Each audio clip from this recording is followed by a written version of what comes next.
오늘 우리에게 주시는 축복의 말씀 누가복음 4장 14절 15절 말씀입니다. 함께 읽도록 하겠습니다. 시작. 예수께서 성령의 능력으로 갈릴리에 돌아가시니 그 소문이 사방에 퍼졌고 친히 그 여러 회당에서 가르치심에 뭇사람에게 칭송을 받으시더라. 아멘. 또 이렇게 뵐 수 있어서 감사드립니다. 저는 찬송을 들으면 찬송을 또 하고 싶어요. 그래서 시간이 그렇게 여유 있지 않은데도 찬송 한 장만 좀 같이 하실까요? 예, 반주 좀 해주시겠어요? 27장 같이 찬송했으면 좋겠습니다.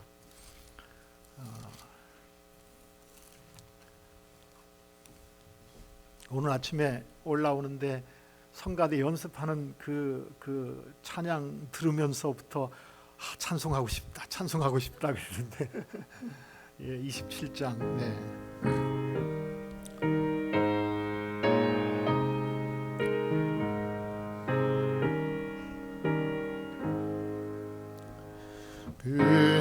빛나고 높은 보좌와 그 위에 앉으신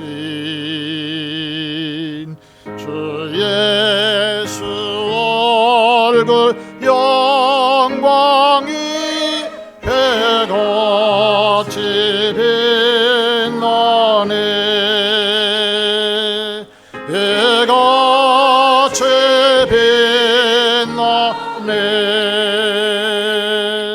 지극히 높은 외연과 한없는 자비를 그 천사 소리 합하여 내 찬송 드리네. 내 찬송 드리네. 영주길 나를 살리려 그 영광 떠나서 그 부끄러운 십자가 나를 외치셨네. 아멘. 나를 외치셨네. 영죽을 나를 살리려 영죽을 나를 살리려 그 영광 떠나서 그 부끄러운 십자가 나를 외치셨네. 나를 외치셨네. 나 이제 생명 예수는 주님의 은혜요. 저 사망 권세에 큰 기쁨 넘치. 아멘. 큰 기쁨 넘치. 나 이제 생명 있으면 나 이제 생명 예수는 주님의 은혜요. 저 사망 권세에게 큰 기쁨 넘치네. 큰 기쁨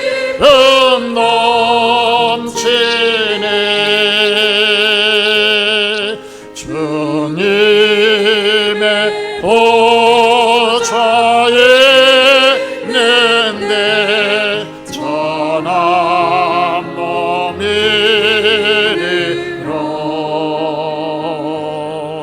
그 영광 모습에 올 때 내 기쁨 넘치 아멘 내 기쁨 넘치 주님의 보좌 있는데 천한 몸 이르러 주님의 보좌 있는데 천한 몸 이르러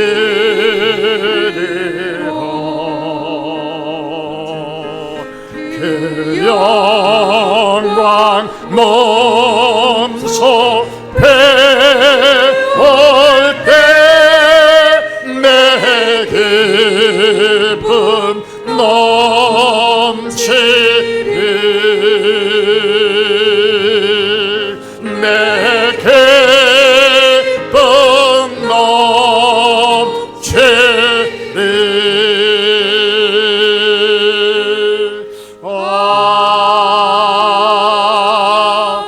아멘. 아버지 하나님, 이 소망 안에 있게 하셔서 감사합니다. 이 영광을 따라 살아가게 하시니 감사합니다. 그래서 예수께서 우리에게 오살아가시는 평강과 기쁨과 행복 안에서 살아가게 하시니 감사합니다. 이 시간 예배 시간 참여하게 하시고 이 시간 우리에게 허락하신 그 놀라운 은혜를 기억하며 예배 드리게 하셔서 감사합니다. 이 예배 드리는 특권 안에 있게 하셔서 감사합니다. 영광을 아버지께만 드립니다. 감사합니다. 예수 그리스도 이름으로 기도하였습니다. 아멘.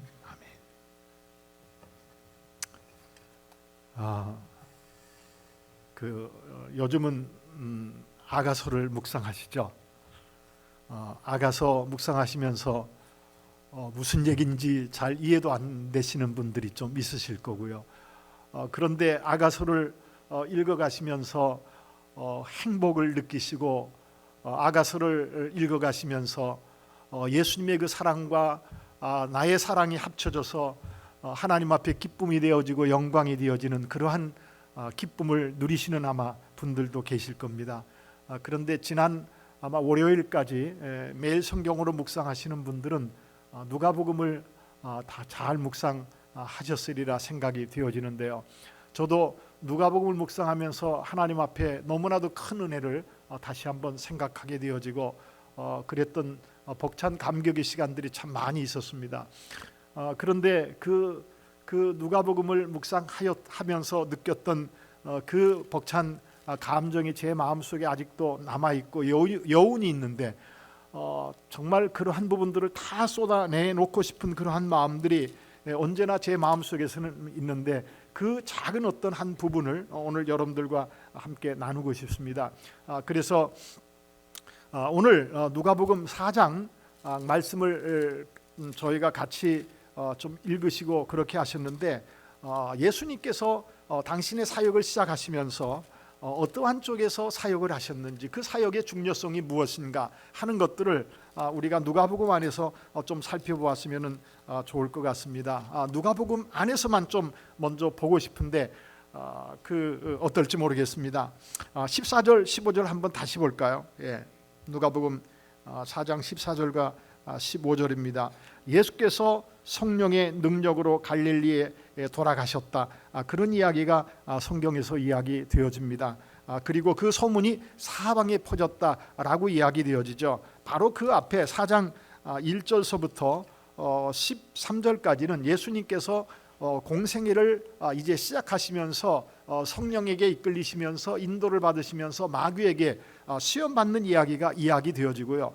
이제 본격적으로 당신의 어떤 사역이 시작되어지는 것은 14절부터라고 우리는 생각을 해도 좋겠죠. 그런데 그 예수님께서 세례 요한에게 세례를 받으시고 물에서 올라오실 때 성령이 누가복음에서는 그렇게 표현하고 있지 않습니까? 거기 3장 22절에 보면은 성령이 비둘기 같은 형체로 그 위에 강림하셨다, 그렇게 이야기합니다. 성령이 비둘기 같은 형체로 눈에 사람들이 보일 만한 어떤 그러한 표현으로 성경에서는 우리에게 이야기하고 있는데 누가복음에서는 그렇게 이야기합니다. 그리고 4장 1절을 보면은요, 예수께서 성령의 충만함을 입어 요단강에서 돌아오사 광야에서 40일 동안 성령에게 이끌리셨다라고 성경은 이야기합니다. 그러니까 예수님께서는 공생애를 처음 시작하시면서 성령이 형체로 임하시고, 그리고 성령의 충만을 받아서 성령의 이끌림을 받으시면서 40일 동안 마귀에게 시험을 받으시고요, 그리고 마귀를 대적하고 이기시지 않습니까? 그리고 예수님께서는 오늘 14절에서 성령의 능력으로 갈릴리에 돌아오셨습니다. 그리고 예수님의 소문이 이제 사역하시면서 많은 사람들에게 퍼져가기 시작했습니다. 그런데 15절에서는 이렇게 말합니다. 친히 그 여러 회당에서 뭐 하셨죠? 가르치셨습니다. 가르치셨어요. 그리고 무사람에게 칭송을 받으셨다라고 성경은 우리에게 말씀하고 있습니다.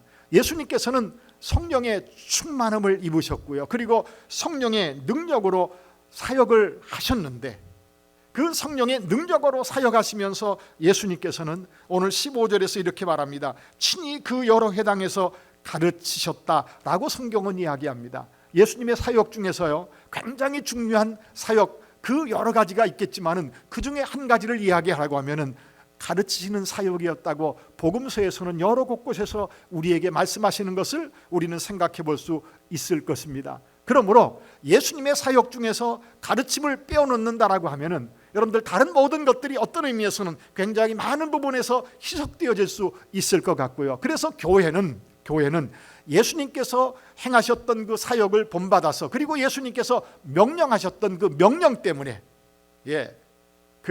우리가 특별히 제자 훈련을 받으시는 분들은요, 그 마태복음 28장 18절, 19절, 20절 말씀을 아마 암송하다시피 암송하시리라 여겨집니다. 그런데 예수님께서는 그 말씀 속에서 뭐라고 명령하시죠? 너희는 모든 민족을 제자로 삼아, 모든 족속을 제자로 삼아 아버지와 아들과 성령의 이름으로 세례를 주고, 그리고 내가 분부한 모든 것을 어떻게 하라고 말하죠? 가르쳐라, 그렇게 명령하시지 않습니까? 가르쳐라, 그리고 지키게 하라 라고 이야기하십니다. 그렇게 할 때 내가 세상 끝날까지 너희와 항상 함께 있을 것이라고 예수님께서는 말씀하셨습니다. 그러므로 그 명령을 따라서 교회는 가르칩니다. 교회는 가르쳐요. 오늘 엘리베이터를 타고 이렇게 올라오는데 구약 성경을 특별히 책별로 가르치는 어떤 그러한 포스터가 붙어 있더라고요.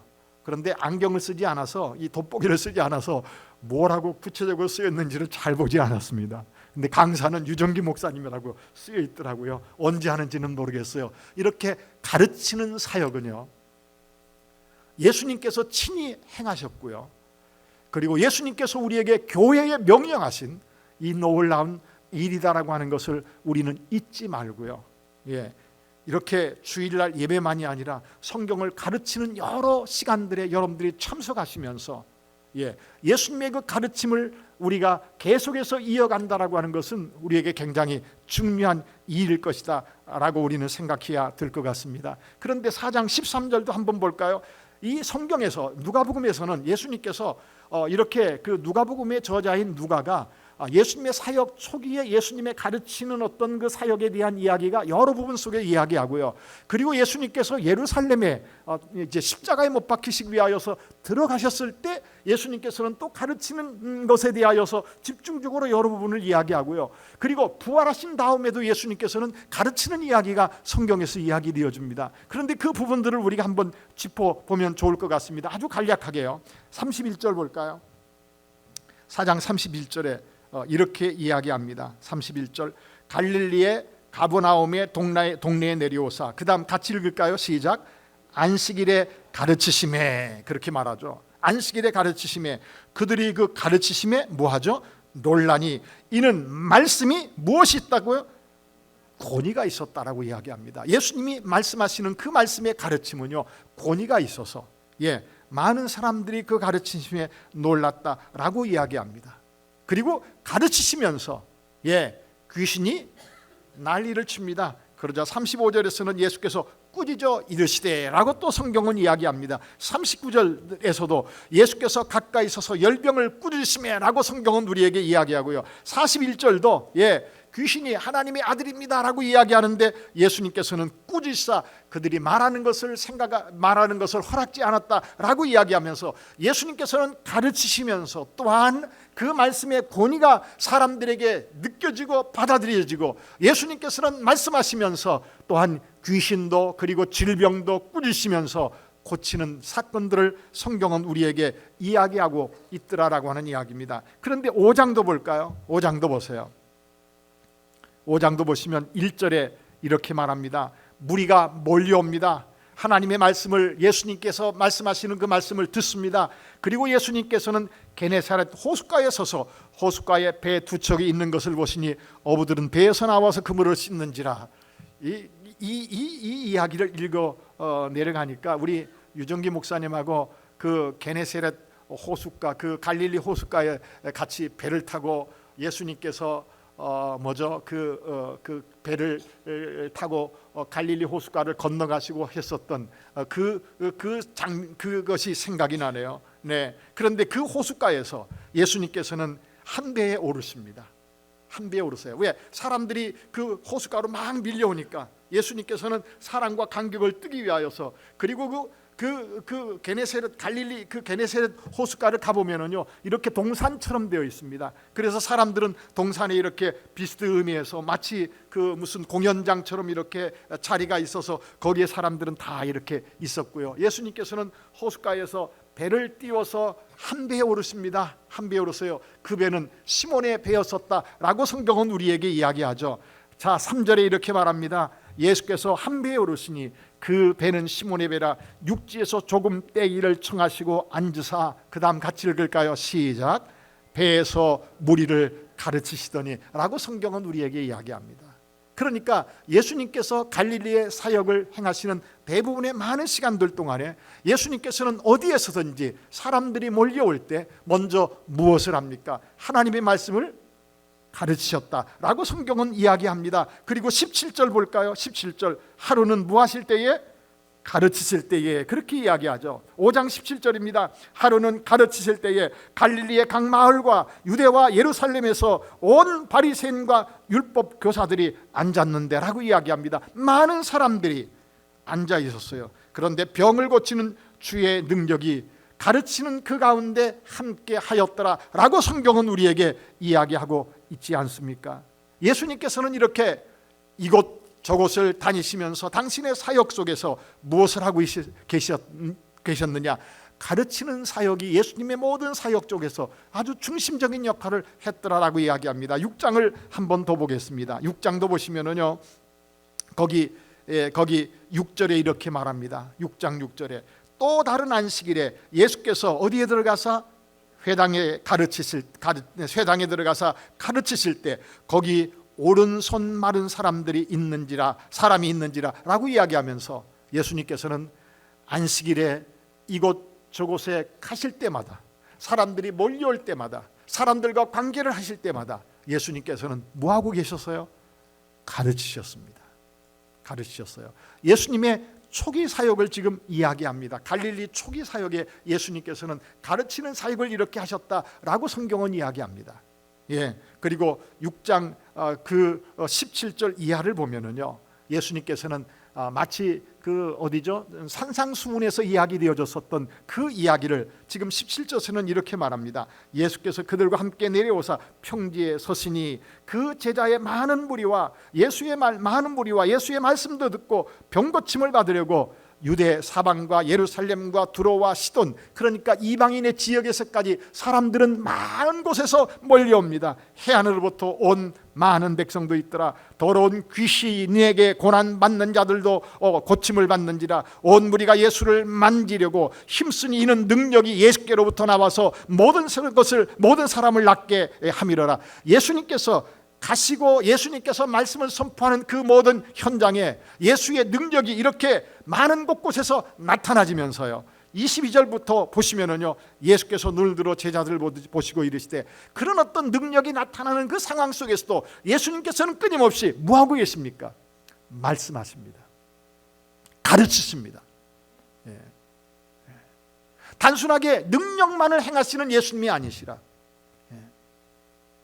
하나님의 말씀을 가르치시면서, 그리고 27절은 이렇게 말합니다. 그러나 너희 듣는 자에게 내가 이르노니, 그렇게 이야기해요. 저는 이 말씀을 그 누가복음을 묵상하면서 제 뇌리 속에서 굉장히 기억되어지는 그 생각이 있습니다. 아하, 듣는 자에게 이르노니 라고 하는 이야기는 말씀을 들으면서 깨닫는 사람일 것이다 라고 생각이 되어집니다. 그 말씀을 마음판에 받아들이고, 그 말씀을 하나님의 살아있는 말씀으로 인정해가면서 그 말씀을 따라 행하려고 하는 어떤 그런 사람들에게 이야기하는 말씀이라고 저는 느껴졌었습니다. 단순하게 듣고 그냥 뭐라고 하나 들어보자가 아니라, 천국복인 말씀을 예수님께서 말씀하시는 그대로 듣고 인정하는 그런 사람들일 것이다 라고 여겨졌습니다. 누가복음 뒤쪽으로 넘어가 볼까요? 중간은 건너뛰고요. 누가복음 저쪽 뒤쪽. 그런데 좀 35절 조금 짚을까요? 9장서부터 한번 보십시다. 9장으로요. 예수님께서 9장 보시면은요, 51절부터 보세요. 이제 의도적으로 예수님께서 이제 예루살렘으로 올라갑니다. 갈릴리 사역을 행하시고, 갈릴리 사역 행하시고 51절 보세요. 51절. 예수께서 승천하실 기약이 차감해 어디로 가죠? 예루살렘을 향하여 올라가기로 굳게 결심하셨다라고 해서 이제 예루살렘을 올라가십니다. 그런데 53절 볼까요? 이제 52절에 사자들을 앞서 보내심에 그들이 가서 예수를 위하여 준비하려고 사마리아인의 한 마을에 들어갔더니 53절 보세요. 예수께서 어디로? 예루살렘을 향하여 가시기 때문에 그들이 뭐 하지 않습니까? 받아들이지 않습니다. 그러니까 지금 9장 51절서부터는요, 갈릴리 사역을 중점적으로 하시던 예수님께서 이제 어디로 올라가시는 겁니까? 예루살렘으로 올라가시면서 행하시는 사역에 대한 이야기가 쭉 이야기되어 줍니다. 그런데 무엇 때문에 올라가시느냐? 51절에 이렇게 말합니다. 예수께서 승천하실 기약이 차감해, 그렇게 말합니다. 단순하게 십자가에 못 박혀 죽으시기 위해서라고 성경은 말하고 있지 않고요, 십자가를 지시기 위해서라고 이야기하지 않고요, 승천하실 기약이 차감해, 그것은 어느 때를 이야기하죠? 십자가에 못 박혀 죽으시고 그리고 부활하시고 그리고 승천하시는 그러한 때를 생각하시면서 예수님께서는 예루살렘으로 올라가셨더라라고 성경은 우리에게 이야기합니다. 그 뒤를 한번 보겠습니다. 13장에도 보시면은요, 22절에 이렇게 말합니다. 13장 22절에도요. 자, 예수께서 각 성 각 마을로 다니사 뭐 하시며? 가르치시며, 그 다음 뭐라고 말하죠? 예루살렘으로 여행하시더니, 그렇게 말하죠. 목적지가 어디입니까? 예루살렘으로 올라가시면서 사람들을 만나서 사람들 무리들에게 가르치시면서 하나님의 말씀을 전하시는 예수님을 성경은 우리에게 이야기합니다. 17장 볼까요? 17장입니다. 거기도 보시면은요, 17장 11절입니다. 17장 11절도 이렇게 말합니다. 예수께서 어디로 가실 때에? 예루살렘으로 가실 때에 사마리아와 갈릴리 사이로 지나가시다가, 그러니까 아까 9장서부터 지금 계속 이야기되어지는 이 이야기들은요, 예수님께서 목적지가 어디입니까? 예루살렘으로 가시면서 올라가시면서 지금 성경은 우리에게 이야기합니다. 그 예수님께서 어떤 사역들을 하셨는지에 대한 이야기. 31절도 볼까요? 31절도 보세요. 이렇게 말합니다. 예수께서 12제자 18장 18장 31절이요. 죄송합니다. 18장. 예수께서 12제자를 데리시고 이르시되 보라, 우리가 어디로 올라가노니? 예루살렘으로 올라가리느니, 그렇게 말하죠. 예루살렘으로 왜 올라갑니까? 제자들을 통하여 기록된, 선자들을 통하여 기록된 모든 것이 인자에게 뭐 할 것이라고요? 이루어질 것이다.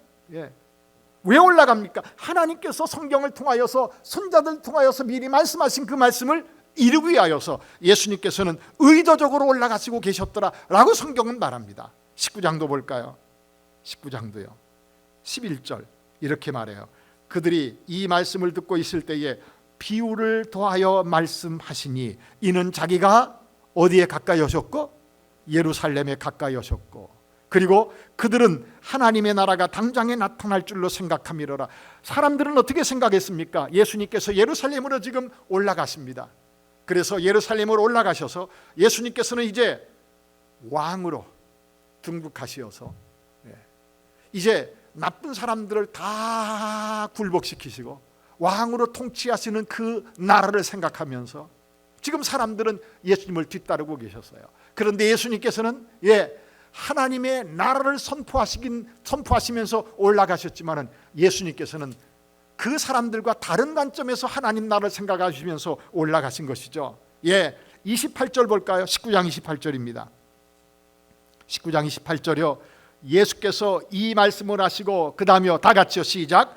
예루살렘을 향하여 앞서서 가시더라 라고 이야기하고 그 다음에 보면은 여러분들 고난주간 시작하면서 종료주를 지키는 그 예수님께서 나귀를 타고 예루살렘으로 입성하시는 이야기가 성경에 이야기되어집니다. 그러니까 지금 28절서부터 이야기되어지는 이 이야기는요, 갈릴리 사역이 아니라 이제는 예루살렘에서의 사역을 성경은 우리에게 이야기합니다.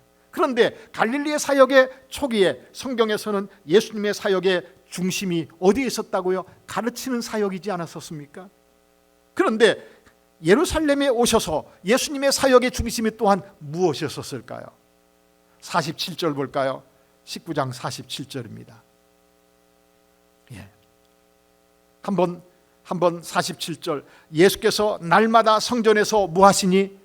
가르치시니. 예루살렘 성전에서 날마다 예루살렘에 올라가셔서 날마다 성전에서 가르치셨다라고 이야기합니다. 20절도 볼까요? 1절입니다. 하루는 예수께서 성전에서 백성을 가르치시며 복음을 전하실세. 그렇게 이야기합니다. 예루살렘에서도 예수님께서는 당신의 사역의 중심이 어디에 있었습니까? 가르치는 것에 있었음을 성경은 우리에게 이야기하고 있지 않습니까? 그리고 어디시죠? 37절입니다. 21장 37절 보세요. 27장 37절 보세요. 37절과 38절을 우리 한번 다 같이 읽어보겠습니다. 시작. 예수께서 낮에는 성전에서 가르치시고 밤에는 나가 감람온이라 하는 산에서 쉬시니 모든 백성이 그 말씀을 들으려고 이른 아침에 성전에 나아가더라. 아멘. 여러분들, 마지막 십자가를 지시기 위하여서 예루살렘에 올라가셨던 예수님의 사역 중심에도 무엇이 있었습니까? 날마다 낮에는 성전에 모여드는 사람들에게 하나님의 말씀을 가르치셨습니다. 여러분, 예수님의 사역 속에서 초기에서부터 당신의 사역을 마무리하는 어떤 그 시간까지 예수님의 사역 속에 하나님의 말씀을 가르치는 그 일은요, 쉬는 시간이 없었습니다. 지속되었음을 성경은 우리에게 이야기하고 있습니다. 그런데 더 놀라운 것은요, 예수님께서 십자가에 못 박히시고 그리고 죽으시고 부활하시지 않으셨습니까? 지난주에 부활주의를 다 지키시면서 우리가 부활의 영광을 소망하면서 하나님을 찬양하고 예배드렸으리라 믿는데요, 여러분들 24장을 볼까요? 24장은 예수님께서 부활하신 그 이야기를 성경은 우리에게 이야기합니다. 부활하신 이야기를 성경은 우리에게 이야기합니다. 그리고 그 부활의 그 소식을 가장 먼저 사람들에게 알아차리고 사람들에게 이야기한 사람들은 오늘 여자들이었음을 24장에서 이야기하는데, 그리고 13절서부터 예수님 그 엠마오로 내려가는 두 제자의 이야기가 이야기되어집니다.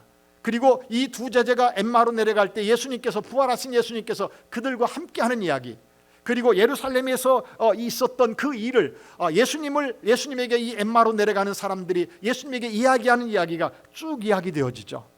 그런데 22절에 이렇게 말합니다. 22절에 이야기하면서 또한 우리 중에 어떤 여자들이 우리로 놀라게 하였으니 이는 그들의 새벽에 무덤에 갔다가 그의 시체는 보지 못하고 와서 그가 살아나셨다는 천사들의 나타남을 보았다 함이라. 또 우리와 함께한 자 중에 두어 사람이 무덤에 가 과연 여자들이 말한 바와 같음을 보았노라.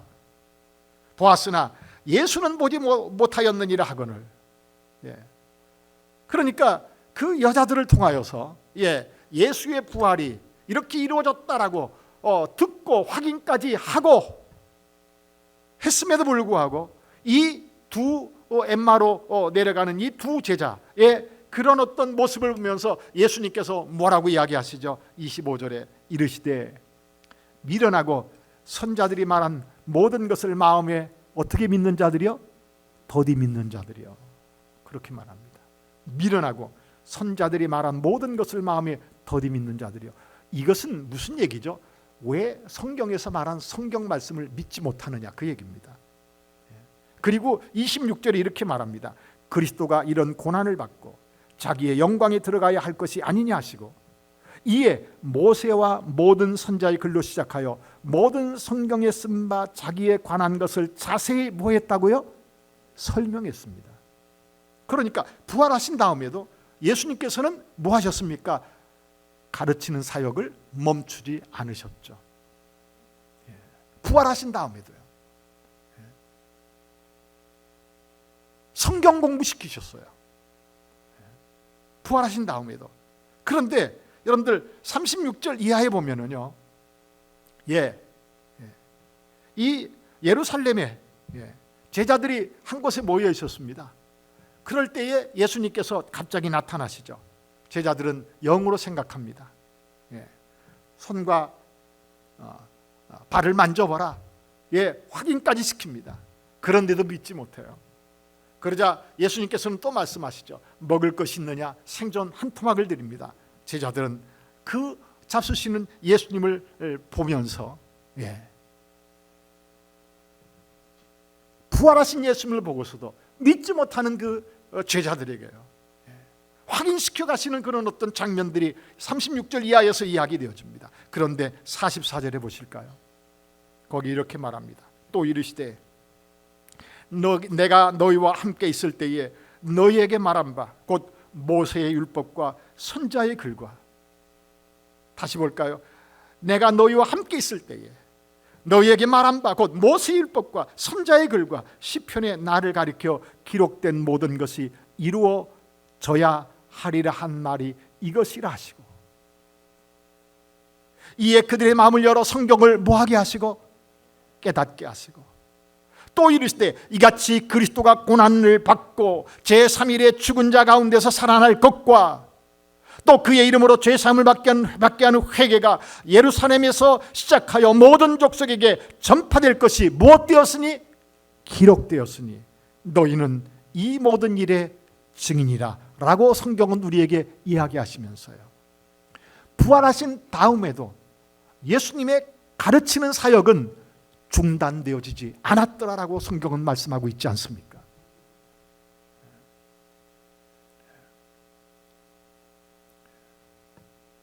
교회에서 이 말씀이 가르쳐지지 않는다고 하면은요, 그때부터 교회는 병들기 시작할 겁니다.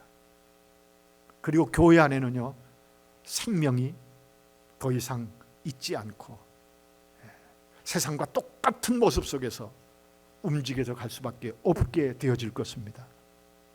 그런데 오늘 성경은요, 예수님이 가르치시는 그 모든 가르침이 무엇이었다고 이야기하죠? 여러분 거기 44절을 한번 보세요. 44절 또 이르시되 내가 너희와 함께 있을 때에 너희에게 말한 바 그렇게 말하죠. 내가 너희와 함께 있을 때에 3년 동안 공생에 제자들과 함께 있을 때에 내가 너희에게 말한 바 곧 모세의 율법과 선지자의 글과 시편에 나를 가리켜 기록된 모든 것이 이루어져야 하리라 한 말이 이것이라 라고 이야기합니다. 그러면은 예수님께서 공생의 3년 동안 그 제자들과 함께 하시면서 무엇을 가르친 겁니까? 무엇을 가르친 겁니까? 성경을 가르친 거죠. 그렇지 않습니까? 다시요 44절이요 또 이르시되 내가 너희와 함께 있을 때에 너희에게 말한 바 곧 모세의 율법과 선자의 글과 시편에 나를 가리켜 기록된 모든 것이 이루어져야 하리라. 모세의 율법과 선자의 글과 시편에 구약 성경에 기록되어진 그 내용으로 예수님께서는 먼저 제자들에게 그리고 또 누구에게요? 또 다른 많은 사람들에게 가르쳤더라라고 하는 것을 우리는 생각해 볼 수 있지 않을까요? 여러분들 구약 성경을 책별로 공부하는 그 시간, 그 시간은 예수님께서 부활하신 다음에도 예수님께서 3년 동안 공생애를 하셨을 때도 그때 구약 성경이 있었다라고 하는 이야기입니다. 그리고 예수님께서는 그 구약 성경을 그 제자들에게 또 다른 많은 사람들에게 안식일마다 사람들이 모였을 때마다 뭐 하셨습니까? 가르치셨더라라고 성경은 우리에게 말씀하고 있더란 말입니다. 성도님들, 하나님의 말씀에 얼마만큼이나 집중하시면서 신앙생활을 해가시는지요? 하루하루 신앙생활 해가시면서 교회에서 하나님의 말씀이 가르쳐질 때에 얼마나 집중하시면서 얼마나 하나님의 말씀에 여러분들 하나님의 말씀을 사모하시면서 하나님의 이 말씀 앞으로 가까이 나오기를 기뻐하시는지요? 제가 어렸을 때를 이야기합니다. 어렸을 때 부흥회를 하지 않습니까?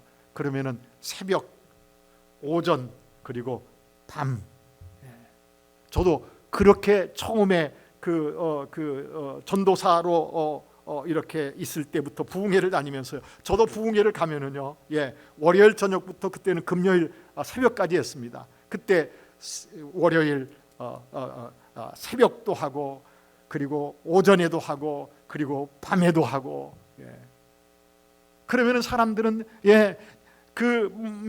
예배가 시작되어지기 전에 30분 전서부터 어떤 분들은 1시간 전서부터 와가지고 하나님 앞에 간절히 기도하시면서 하나님의 말씀을 듣고 그러려고 애를 썼습니다. 그런데 지금은요, 예배 시간 땡 해야, 그리고 늦으시는 분들은 이상하게 꼭 그분들만 늦으시더라고요. 다 동의하시나 봐요. 그렇죠? 하나님의 말씀, 하나님을 만나서 하나님의 살아있는 말씀을 통해서 살아있는 그 음성을 듣는 그 시간에 대한 사모함. 아가서가 어떤 이야기죠? 바로 예수님을 믿는 신부 교회가 하나님의 백성들이 만나는, 사모하는 그 사랑의 이야기가 아가서 이야기이지 않습니까? 그 성경 말씀을 사모하는 그 사모함이 우리 마음속에 얼마나 있느냐라고 하는 이야기죠. 우리가 믿는 하나님은요, 어디에서 말하는 하나님이십니까? 성경에서 말씀하고 있는 하나님이십니다. 우리가 믿는 예수님은요, 성경에서 말씀하는 예수님이십니다. 우리가 믿는 성령님은요, 성경에서 말씀하시는 그 성령님이십니다. 사람들이 경험하는 경험은 다 다릅니다. 하나님께서 다양함 속에서 하나님을 알아차리도록 다양함 속에서 경험을 해가게 합니다. 그런데 그 경험 속에서는요, 하나님이 행해 가시는 그런 경험이 아닌 자기 주관적인, 그리고 사단에 의한 그런 어떤 경험들도 굉장히 많이 있을 거예요. 그것들을 무엇을 통하여서 우리는 분별해 가면서 하나님의 말씀 안에서 그것들을 버릴 것 버리고 받아들일 것 받아들이고 해야 됩니까? 성경 말씀 안에서입니다. 여과 없이 모든 것들을 다 받아들이는 것이 아니라 성경에서 우리에게 무엇을 말씀하시는지. 그런데 여러분들 4장 다시 한번 가볼까요? 4장입니다.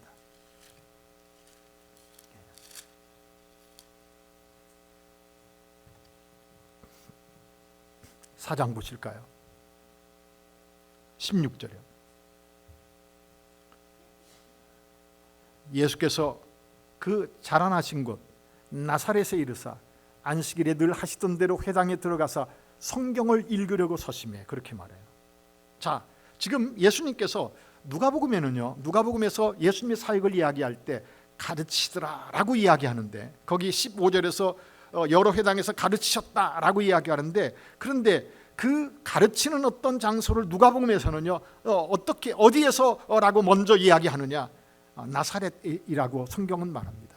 당신이 자라나신 나사렛에 이르사 안식일에 늘 하시던 대로 회당에 들어가서 무엇을 읽으려고 성경을 읽으려고 서셨다 그렇게 말하죠. 그러자 17절 선지자 이사야의 글을 드리거늘 책을 펴서 이렇게 기록된 들을 예수님께서는 의도적으로 찾으세요. 그리고 말합니다. 주의 성령이 내게 임하셨으니 이는 가난한 자에게 복음을 전하게 하시려고 내게 기름을 부으시고 나를 보내사 포로된 자에게 자유를 눈먼 자에게 다시 보게 함을 전파하며 눌린 자를 자유롭게 하고 주의 은혜를 전파하게 하라심이라. 이사야 61장 1절 말씀을 우리가 보는 그 성경에서 그곳을 찾았습니다. 그리고 그것을 읽으세요. 그리고 말씀하십니다. 20절이요. 책을 덮어 그 맡은 자에게 주시고 앉으시니 회당에 있는 자들이 다 주목하여 보더라. 21절입니다. 다 같이 읽을까요? 시작. 이에 예수께서 그들에게 말씀하시되 이 글이 오늘 너희 귀에 응하였느니라. 아멘. 예수님께서는요 단순하게 성경을 읽으시면서 성경의 지식을 그들에게 가르치지 않으셨습니다. 성경을 읽으셨어요. 그리고 그 말씀을 가르치실 때 보아라. 이 성경 말씀이 말하는 대로 내가 왔다. 이루어졌다. 여러분들 단순하게 성경의 지식을 가르치지 않고요. 예수님께서는 하나님의 말씀을 가르치시면서 이 성경이 말하는 대로 내가 왔다. 말씀이신 그 하나님께서 육신이 되어서 이 땅에 오셔서 말씀이 단순하게 지식으로 인간의 이성에 여러분들 주입시키는 그런 가르침이 아니라 예수님께서는 성경을 읽으셨어요. 그리고 그 말씀이 그대로 이루어졌다. 여러분들 다시 볼까요? 24장 다시 한번 가보세요. 거기 아까 읽었던 부분을 또 한번 볼까요? 44절이요. 또 이르시되 내가 너희와 함께 있을 때에 너희에게 말한 바 모세율법과 선지자의 글과 시편에 누구를 가리켜? 나를 가리켜 기록된 모든 것이 뭐하여 하리라? 이루어져야 하리라 한 말이 이것이라 하시고. 여러분들 예수님께서는요 성경 말씀을 가르치시면서요 당신 자신이 친히 무엇이라고 말씀하십니까? 하나님의 말씀이 진리다. 하나님의 말씀이 참이다. 하나님의 말씀은 생명이 있다. 하나님의 말씀은 죽은 말씀이 아니라 살아있는 말씀이다 라고 하는 당신이 증거로 나타내 보이시면서요. 거기 아까 4장 14절에서 15절에서 그런 말씀이요. 14절 15절에서 예수님께서 성령의 능력으로 갈릴리에 오시니 거기 6장에서는 병을 고치는 주의 능력이 예수와 함께 하더라라고 하는 이야기가 성경에 있지 않습니까? 5장 6장에서 그래서 귀신도 쫓아내고 하나님의 병든 자들을 고치고 그런 능력이 나타나지 않습니까? 예. 여러분들 그런데 가장 큰 능력은 무엇일까요? 병 고침 받았어요. 그런데 그 사람들도 다 죽었죠. 귀신 쫓겨났어요. 그런데 그 사람도 죽었어요. 죽은 자가 살아났어요. 예수님을 통하여서 죽은 자가 살아났습니다. 나인성 과부의 아들이 사람들이 뭐죠? 예? 행여 관을 내고 이렇게 그 외국에 올라 살다 보면은요 자꾸 단어가 이렇게 줄어드는 것 같아요. 예? 한국말도 제대로 못하고 외국어도 제대로 못하고 그래서 가끔 저를 어느 나라 사람이야 라고 물어보면은요 제가 농담식으로 이렇게 말합니다. 꼬르헨티노 그렇게 말합니다. 왜? 한국을 대한민국을 꼬레아라고 그러거든요. 그리고 아르헨티나, 그런데 한국 사람도 아니고 아르헨티나 사람도 아니고 섞여 있는 꼬르헨티나 그렇게 말합니다. 행렬을 메고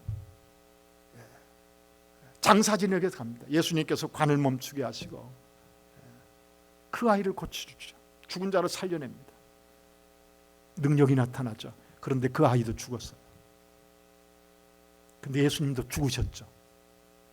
근데 예수님은요, 썩지 않을 몸으로, 죽지 않을 몸으로, 시간과 공간을 초월한 그 몸으로 예수님께서는 말씀을 이루시면서 부활하셨습니다. 말씀의 능력은 어디에 있는 거죠? 여기에 있지 않습니까? 죽은 자를 살려내는 능력 말입니다. 저와 여러분들이 예수 믿고 새 생명을 얻었어요. 부활의 생명을 받았습니다. 어디에서요? 하나님의 말씀의 능력을 통해서요. 하나님의 말씀이 살아있다라고 하는 것이 여러분들 단순히 지식이 아니라 내가 예수 믿은 것 자체가 무엇이 되어지는 겁니까? 하나님의 말씀은 살아있는 말씀이라고. 내가 예수 믿었다, 내가 새 생명을 얻었다 라고 하는 것이요, 내가 하나님의 말씀이 살아있다라고 하는 것이 증명이라고 우리는 그렇게 확신하면서 이 말씀을 또 다른 사람들에게 가르쳐 가야 되지 않겠습니까? 몰라, 교회에서 그렇게 말해, 그러니까 한번 읽어봐가 아니라 나도 과거에는 그랬어. 그런데 지금은 아니야. 지금은 성경이 말씀하시는 대로 하나님이 믿어져. 말씀으로 하나님이 창조하셨다라고 하는 것이 믿어져. 성경 말씀은 그러므로 살아있어. 누가 증인이라고요? 저와 여러분들이요. 오늘 성경 24장 그 아래를 계속 볼까요? 47절에 이렇게 말합니다. 또 그의 이름으로 죄 사함을 받게 하는 회개가 어디에서부터 시작하여? 예루살렘에서 시작하여 그 다음에 다 같이 했습니다. 모든 족속에게 전파될 것이 기록되었으니, 그래서 기록되어진 대로 누가 예수 믿었습니까? 기록되어진 대로 누가 예수 믿었습니까? 내가요. 여러분들이요. 여러분들의 삶은 하나님의 말씀이 살아있다라고 하는 증명이란 말입니다. 우리는 그런 은혜를 입고서도 이 성경 말씀, 살아있는 이 하나님의 말씀, 살아있는 말씀 안에 숨겨져 있는 나를 향한 구원의 생명의 말씀에 집중해 가지 않는다고 하면은요, 뭔가 문제가 있지 않습니까? 제가 이번에 한국에 나오면서 마지막으로 들렸던 나라요. 거기는 복음을 자유롭게 전하지 못하는 그런 곳이죠.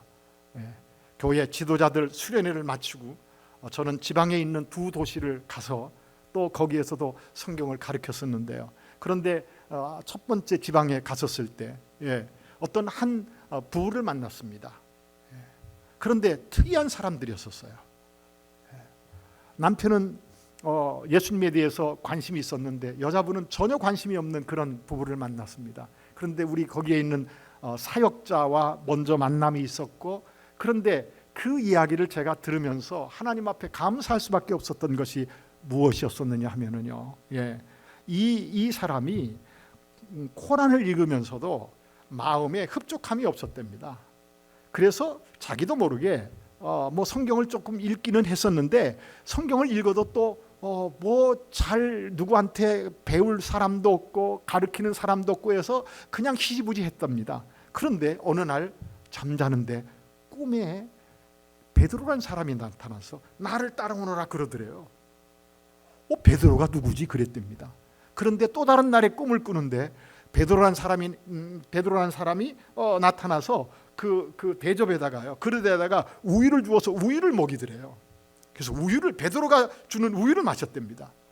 그래서 하도 신기해서 베드로가 누구지? 뭐 하면서 이렇게 그 인스타그램인가? 전 뭔지 모릅니다. 한 번도 본 적이 없어서 인스타그램을 이렇게 찾다 보니까 우리 사역자가 인스타그램에 그 예수님의 생애, 예수님의 말씀, 설교 많은 것들을 올려놓는데 그것들을 우연히 보고서 이 사역자에게 연락했답니다. 그래서 자기가 이런 꿈을 꿨다라고 하니까 이 사역자가 베드로전서 2장 2절 말씀만 적어서 보내줬답니다. 한번 보시겠습니까? 베드로전서 2장 2절이요.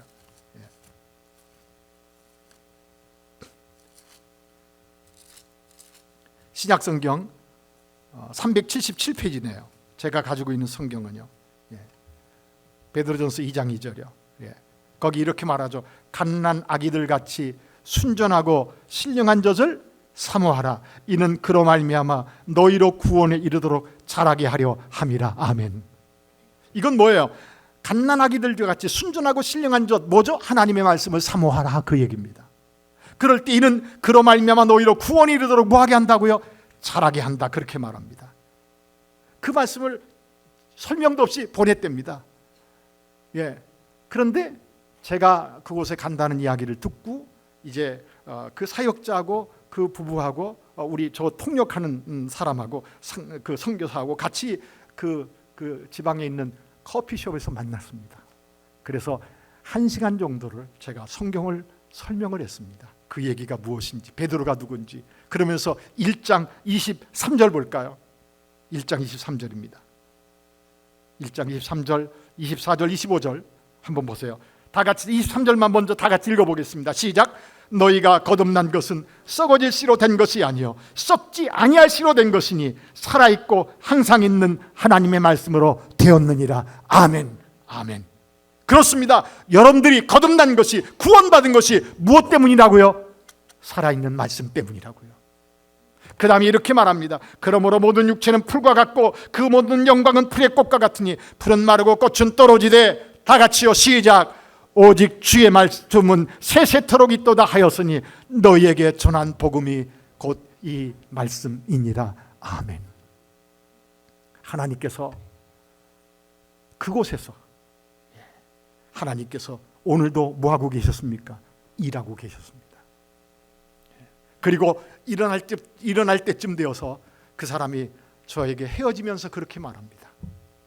다음번에 만났을 때는 자기가 저에게 세례를 받을 것 같다는 느낌이 든다고 이야기하더라고요.